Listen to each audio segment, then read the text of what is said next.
Kajinga kran hapedeng kishnong ki badan benta halor kajinga kan at halapangap West Giant Hills kabalalong haga kat pratrik jemang kala kutno da kabasuk basan Henry kamshim lala ban poi shakajingshim yakrai kabakat du halor ki katu kanikiman ha kabaya ki kamrap kamryang ha katikajaka dang haban pensangye ong usumbut menteri rangba kajela ubak singaw bhalang dhar.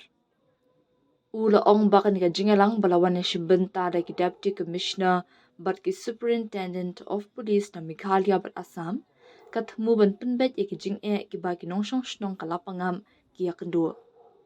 Kaladon kajingalang hapedeng ki arta di ki shnong ha kajingadon lang ki Borsen Shar District na baru arliang ong ubak singaw bhalang ha babenrap ba kajingalang kalalong kabasngotenan bat kabayat bet yait renti. Henry ula pentikna baka jinga keran halor ki katu ke kimat kidang sa. Kidang don katu ke kimat ki badang sa teng. Kala ben shimpor kumbashisngi ne arsngi ula ong. Ha bakali halor ka jingyo lad ben sedang biang ya karep karyang uba singaw balang ula ong. Kumba kalong menta kasngi hi ompat shim lala asatya ben sedang. Ula ong ru baya karai kabakat du ben penya shakman ya kanakam na kami lenti ba on sala ban pendap hagi ni ki ar nilai singi ki banwan.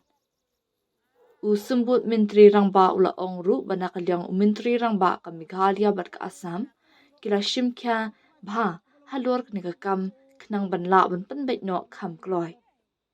Ha ka juk kapor upen syai ru ba ka ni ka jinga ka jia halapangam kam de satya ka kam ya ka jia put bat ka Assam Henry ka de ka kam ka bakta bat ka kamai kaji.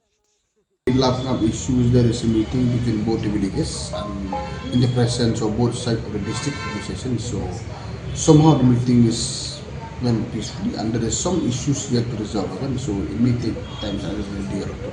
So the farming activities resumed?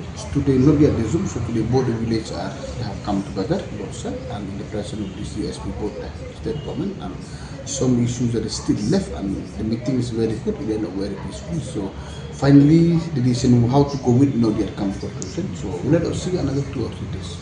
Because as of now, when both the chief ministers coordinating, the chief minister of Assam and chief minister of Meghalaya, they are coordinating about this issue very seriously. So your counterpart there, appointment is made, the same, I think, Not minister. yet. Let's see. We haven't received officially. So when are you No, going? today about Lapangam issue now presently is not about border issue. There is some livelihood confused. So about the border issue. So since when they appoint their official chairman regional committee from Rajai, so we will meet both the chairman. We will discuss it accordingly as we have discussed like before.